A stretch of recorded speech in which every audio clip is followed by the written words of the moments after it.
सुभाषितकार सांगतात, अति परिचयात अवज्ञा संतत गमनात अनादर भवती, मलये भिल्ली पुरंध्री चंदन तरुण इंधनम कुरुते।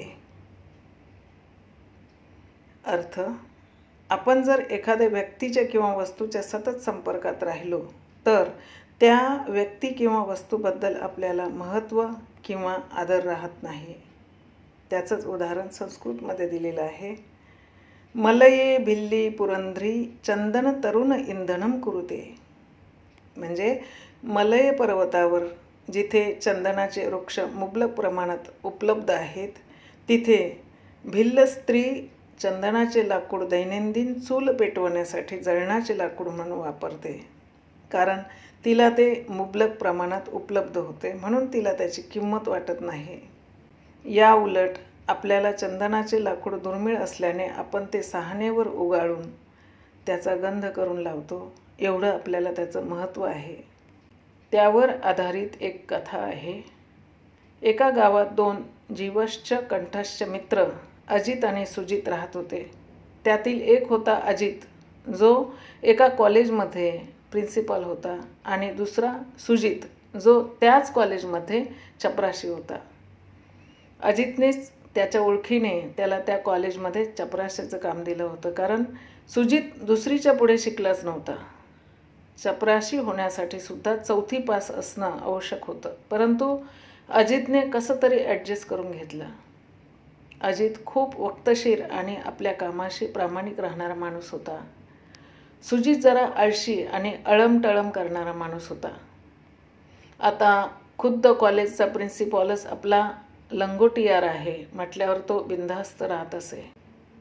कोणी केबिनमध्ये नसताना सुजित अजितला एकेरी हाक मारत असे, तेव्हा अजितने त्याला सांगितलं की मित्रा, घरी आपण मित्र आहोत, पण इथे आपण आपापलं काम ओळखून औपचारिकपणे संवाद साधणे आवश्यक आहे। त्याचं असं बोलणं सुजित हसण्यावारी नाही। काही दिवसांनी अजितने त्याला चपराशी म्हणून काही कामं सांगितली की तो कंटाळा करे। काय यार, तू मस्त इथे AC केबिनमध्ये बसतो आणि मला तिकडे गरमीत बसावं लागतं। आजच्या दिवस हे मास्टर न्यायचं काम कोणा दुसऱ्याला सांग बरं। प्रत्येक वर्गात जाणे, वर खाली जिने चढून जाणे, जाम वैताग येतो यार। ठीक आहे आजच्या दिवस, पण नेहमी नेहमी जमणार नाही। बरं, तू असं वागलास तर इतरांनाही निमित्तच मिळेल काम टाळण्याचं, अजित म्हणाला।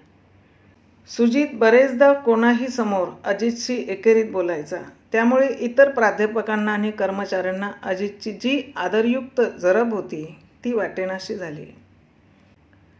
एके दिवशी कॉलेजमध्ये इन्स्पेक्शनसाठी काही अधिकारी येणार असतात। अजित सुजितला आधीच त्याची केबिन स्वच्छ करणे, खुर्च्या व्यवस्थित मांडून ठेवणे असे काम सांगून ठेवतो।